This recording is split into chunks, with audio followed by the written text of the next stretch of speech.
Hello friends, welcome back to another reaction video. So दोस्तों, जैसा कि आप सब जानते ही हैं कि कल क्राइंग बीस्ट की वीडियो में, क्राइंग बीस्ट के व्लॉग में ऐसी बहुत सारी प्रॉब्लमेटिक चीज़ें मिली जिनके बारे में बहुत ज़्यादा डिस्कशन चल रहा है। तो अपनी इस बातें प्रतिक्रिया देने से पहले मैं आप सबको पब्लिक के रिएक्शन ज़रूर दिखाना चाहूँगी।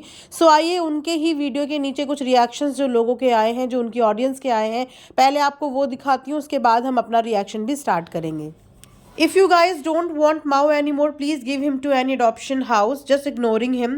I stopped watching your video just for this. If you can't take care of dogs, then please don't bring it in your house. घर का डॉग भाग गया और टीटू भाभी आज सज धज के निकल पड़ी। वाओ, कितना कूल हो आप लोग। आपको 2020 से फॉलो कर रही हूँ एंड आपका सभी बात अच्छा लगता है, लेकिन माऊ को अगर घर से बाहर ही रखना था तो लाए क्यों? कंटेंट के लिए पहले तो आपको बच्चा था और अब दोस्तों ये तो सिर्फ एक कमेंट है, ऐसे ही पचासों या हज़ारों कमेंट इनके कमेंट सेक्शन में कल के व्लॉग के बाद आए हैं। तो इंसिडेंट कुछ यूँ था, जैसे कि आप जानते ही होंगे कि क्राइंग बीस्ट ने अपने यहाँ पे एक पेट लाया था, वो है लैब्राडोर, इनकी ब्रीड है। इनफैक्ट जब वो पेट ही लेके आए थे ना छोटे से ही, तो तभी से ये उसको लेके ज़्यादा कहते हैं ना, ज़्यादा लवी डवी नहीं है, शुरू से ही केयरलेसनेस ही दिखी है। मैं इसीलिए ये चीज़ बोल रही हूँ बिकॉज मैं खुद भी इनके व्लॉग फॉलो करती थी, और जब वो शुरू में इस पेट को लेके आए थे तो अधिकतर टाइम ये लोग उस समय ट्रैवल सीरीज करते थे, जिसमें मैक्सिमम टाइम जो इनका पेट था वो हमेशा पेट हाउस में ही नज़र आता था। वो भी पेट हाउस, वो वाला पेट हाउस था जिसमें प्रॉपर एक एक करके कॉर्नर्स बने हुए थे डॉग्स के, पूरा जेल टाइप का। वहाँ पे इनका पेट हाउस रहता था। अगर आप इनके लखनऊ वाले व्लॉग फॉलो करते होंगे तो लखनऊ वाले व्लॉग्स में आपको ये देखने को मिलेगा। मैं उस टाइम भी इस चीज़ से रिगार्डिंग बात करना चाहती थी कि अगर आपके इतनी ज़्यादा ट्रैवल्स प्लान है और आप इतनी ज़्यादा ट्रैवल सीरीज में बिजी हैं तो आपको पेट नहीं लेके आना चाहिए था।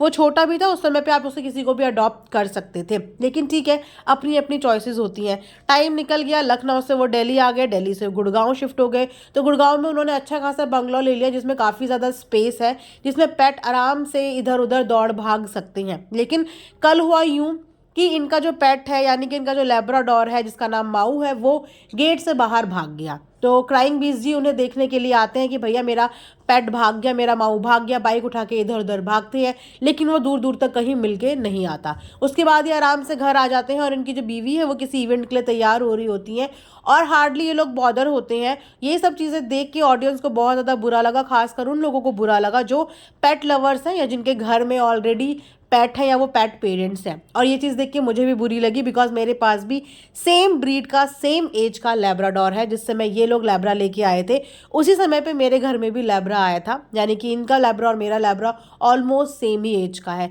लेकिन डिफरेंस सिर्फ इतना है कि इनका लैब्राडोर घर के बाहर रहता है। आई थिंक घर में लाने के बाद भी वो फैमिली का पार्ट नहीं बन पाया, बट मेरा लैब्राडोर मेरी फैमिली का ही एक हिस्सा है।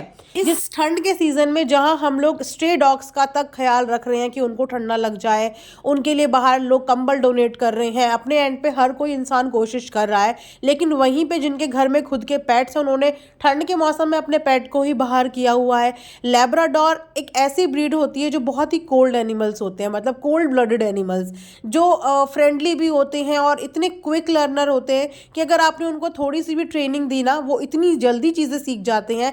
मैं पर्सनल एक्सपीरियंस से ये बात बोल रही हूँ। लेकिन इन लोगों के पास इतना टाइम भी नहीं है, पहले तो कि उसको खुद किसी चीज़ की ट्रेनिंग दे पाए, ऊपर से इन्होंने कोई ट्रेनर भी उसके लिए नहीं रखा हुआ है। बस ऐसे ही जैसे आम स्ट्रे डॉग्स होते हैं ना, उसी तरीके से ये अपने डॉग का पालन पोषण कर रही हैं। उसके बाद बुरा इस बात का लगा कि इनका डॉग इनको मिला नहीं और ये लोग इतने नॉर्मल थे। मुझे आज भी याद है कि मैं एक सोसाइटी में रहती हूँ, हालांकि मेरी गेटेड सोसाइटी है, और मेरा पेट दरवाजे से एक दिन बाहर निकल गया। मेरी हाउस हेल्प आ रही थी, उन्होंने दरवाज़ा बंद करना भूल गए और वो बाहर निकल गया। मुझे हालांकि पता था कि वो सिक्योर्ड होगा बिकॉज वो टावर के ही ऊपर नीचे है, या तो ऊपर फ्लोर में गया या उससे ऊपर, मतलब मेरे ही टावर में, हमारे ही टावर में होगा। गेटेड सोसाइटी है तो बाहर निकलने का सवाल ही पैदा नहीं होता। बट स्टिल मुझे इतनी ज़्यादा टेंशन हो गई कि मैंने सारा काम धाम छोड़ा और सबसे पहले मैं उसको ढूंढने के लिए हर फ्लोर में लिफ्ट में जा जाके देखने लगी। मैंने गार्ड्स को तक नीचे बोला, ऊपर भी नीचे बोला, जबकि मुझे पता था कि मेरा पेट कहीं नहीं जाने वाला। लेकिन फिर भी मेरे को डर लगा कि यार कहीं कुछ चोट ना लगा ले अपने, कहीं कहीं दौड़ते भागते सीढ़ी से गिर ना जाए, मतलब 50 थॉट माइंड में आते हैं। लेकिन वहाँ पे ये लोग इतने बॉदर भी नहीं हुए कि वो पेट इनका मेन रोड पे निकल गया है, हाईवे रोड पे निकल गया है, इतना ट्रैफिक वाली रोड पे निकल गया, जिस जगह ये रहते हैं वहाँ पे कई तरीके की गाड़ी मोटर आती रहती हैं। और जो पेट्स घर के अंदर रहते हैं ना, उन्हें ढंग से वॉक करना भी नहीं आता, उन्हें प्रॉपरली चलना फिरना भी नहीं आता कि किस तरीके से ट्रैफिक को देख के हमें क्रॉस करना है। वो सिर्फ अंधाधुंध भागते चले जाते हैं। खासकर ऐसा होता है बहुत से पेट्स के अंदर जो बिल्कुल बाउंड होते हैं, जिनको उनके पेरेंट टाइम नहीं देते, उनके साथ खेलते नहीं हैं, तो वो लोग ऐसा सोचते हैं कि दरवाज़ा खुला और हमें आज़ादी मिल गई और बस अंधाधुंध भागना शुरू कर देते हैं, जिसकी वजह से कई बार वो एक्सीडेंट्स वगैरह का शिकार भी हो जाते हैं। तो इन लोगों को कोई भी बॉदर नहीं हुआ। उसके बाद इन्होंने एक स्पिरिचुअल बात करी, जो कि अक्सर इनकी वाइफ टीटू बोलती हुई नज़र आती हैं। तो एक स्पिरिचुअल बात वो करने लगी, लेकिन उस बात पे भी एक सब्सक्राइबर ने बहुत ही अच्छा कमेंट किया। मैं चाहूँगी कि वो कमेंट भी मैं आपके साथ शेयर करूँ। Mao is always ignored. In 10 minutes, you can always accommodate Mao also if he is with family. It was so shocking to see that Mao is not found and you guys are getting ready for some event. This definitely shows the ignorance. It's good you are talking about spiritual things in same context. Please remember when Pandav were going to Swarg, a dog accompanied them and he didn't leave them till last. Even Dharmraj Yudhishthir told he would not enter Swarg without the dog. Anyways, you people know more than me, but reminding you once, treat him like your child and not only for content. तो इस तरीके के comments इनको regular अपनी उस video के नीचे आ रहे हैं, जो कि देखने में वाकई में बहुत बुरे लग रहे हैं कि इन्होंने, अब मैं अगर बात करूँ ना तो थोड़ा सा चीज़ें हो जाएंगी कॉम्प्लिकेटेड, और हो सकता है कि उनके सब्सक्राइबर्स को या उनके फैन बेस को ये चीज़ अच्छी नहीं लगे। खैर, यहाँ पे सबने डॉग का एंगल देखा, राइट, उसके लिए तो ये कम्प्लीटली रॉन्ग थे। बट मैंने यहाँ पे एक और एंगल देखा। वो एंगल ये था कि जिस समय ये अपने पेट को ढूंढ रहे थे, उस समय इनकी दोनों बेटियाँ गेट से बाहर थी और उनके साथ कोई भी बड़ा नहीं था। चलती फिरती इनकी रोड है। चलो, जो इनकी बड़ी बेटी है वो थोड़ी सी समझदार हो गई होगी बिकॉज वो स्कूल गोइंग है, लेकिन जो छोटी बेटी है वो भी गेट के पास ऐसे ही खड़ी थी। मान लो बच्चा तुरंत एकदम भागने लग जाए, दौड़ने लग जाए और वहाँ पे इतनी गाड़ी मोटर आ रही है, उनकी सेफ्टी का क्या? उन बच्चों के साथ कोई भी बड़ा गेट पे क्यों नहीं था? मतलब मैं ये बोलूँगी कि दोनों हस्बैंड वाइफ अपने अपने काम में, अपनी अपनी जॉब में इतने ज़्यादा बिजी हैं, इतनी ज़्यादा बिजी हैं कि वाकई में इन्होंने घर के बच्चों पे ना ध्यान देना ही छोड़ दिया है। आप देख के इस बात का अंदाज़ा लगा सकते हो कि किस तरीके का बिहेव इनके बच्चों के साथ इनका रहता है। कितना कम समय ये अपने बच्चों के साथ स्पेंड करते हैं। आई थिंक सिर्फ कंटेंट के लिए व्लॉग में ही दिखाते होंगे।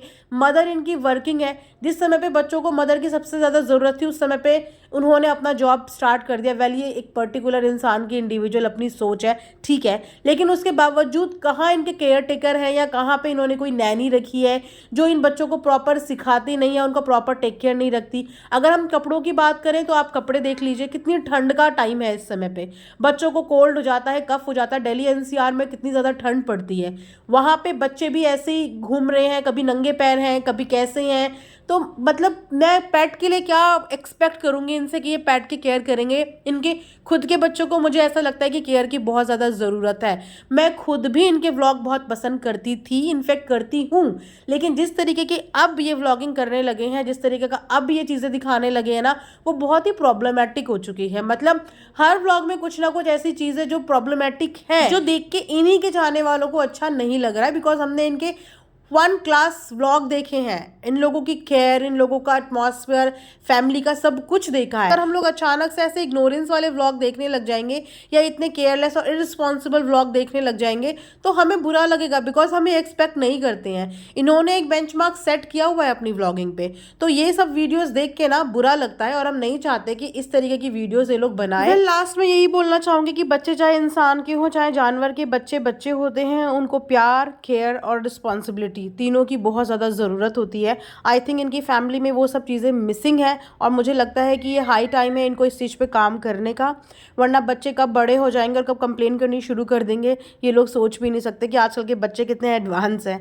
वो अभी कुछ नहीं बोलेंगे, लेकिन जैसे ही बोलना शुरू करेंगे ना तो कंप्लेन बॉक्स बन चुके हैं आजकल के बच्चे। वहीं पर अगर पेट की बात करें, देखो जानवर तो बेजुबान है, वो शायद अपनी शिकायत कभी नहीं कर पाएगा, इसीलिए उसकी तरफ हमारी रिस्पॉन्सिबिलिटी और ज़्यादा बढ़ जाती क्योंकि वो बोल नहीं सकता। तो उसके उसकी हर चीज़ को हमें खुद ही फील करना पड़ता है और हमें खुद ही अंडरस्टैंड करना पड़ता है। तो मैं यही एक्सपेक्ट करूँगी इन लोगों से कि प्लीज़ आगे ये सब चीज़ें ना करें और अपने पेट को भी अपने बच्चे की तरह ही पालें और उसका ध्यान रखें, और हो सके तो उसको ट्रेनिंग दें, उसके लिए टाइम निकालें या उसके लिए ट्रेनर रखें। लैब्राडोर बहुत प्यारी ब्रीड है, बहुत प्यार करते हैं और बहुत अच्छे ट्रेंड हो जाते हैं। तो प्लीज़ इन सब चीज़ों का ध्यान रखें। And thanks for watching earth mom Dehradun.